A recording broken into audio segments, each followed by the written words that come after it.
Diabetes affects more than 29 million people in the US, so chances are this disease impacts your loved ones. There are probably a few surprising things you don't know about diabetes. The first point is diabetes is not caused by eating sugar. A diet full of soda and sugar foods such as cereal, processed food, and snacks put you at risk for many things. But eating too much sugar is not the main culprit for diabetes, it is much more complicated. The type 1 diabetes.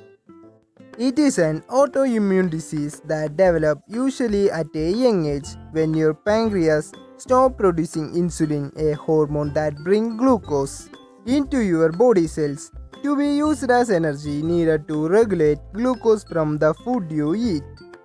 To manage the type 1 diabetes, you will likely require daily taking a insulin shots, careful carbohydrate counting, and planning meals and exercise to regulate your glucose level.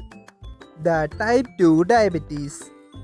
The most common form occurs when the pancreas is still producing insulin, but over time it isn't able to make enough to maintain normal blood glucose level, or the body is not responsive to the amount of insulin. Type 2 diabetes may be managed with one or more following: oral medication and insulin, careful monitoring of diet, and exercise. The next one is people with diabetes can enjoy sweets. Many patients are afraid of they can never eat sugar cookies and other sweets contain carbohydrate and that increase your blood glucose level. Counting carbohydrate every time you eat a vital part of maintaining normal blood glucose level. It helps determine how much insulin to take to. Cocktails, wines, and beers also rock the carb counter. These beverages can be enjoyed in moderation but need to be accounted for in meal planning, as alcohol can raise and lower blood sugar level. The next one is having gestation diabetes does not mean your baby will have diabetes. About 9% of pregnant women will become insulin resistant during pregnancy and develop gestation diabetes. If you have never had diabetes before, you can still develop gestation diabetes during pregnancy.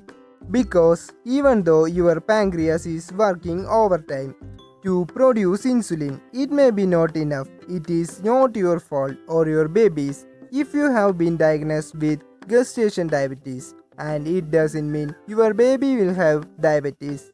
However, it is important to work with your gynecologist to manage your condition, otherwise it can cause your body pancreas to make extra insulin, which is stored as fat. This can put your baby at risk for breathing problems and low glucose level, as well as obesity and type 2 diabetes later in life. And the fourth one is diabetes causes a lot of emotions. It is common for people with diabetes to feel anger, depressed, or anxious. After all, it can be stressful to test your blood glucose several times a day. Monitor what you eat and give yourself insulin shots or take medications every single day. Additionally, remember that diabetes is a progressive condition. The last one is it takes time to adjust to having diabetes. If you or someone you love has just been diagnosed with diabetes, realize that adjustment takes time. After all, it takes a lot of blood testing, shot giving, and maintain normal blood sugar level, and it takes patience to fine-tune your blood glucose. Many factors affect your blood glucose level, including what you eat and how much you exercise.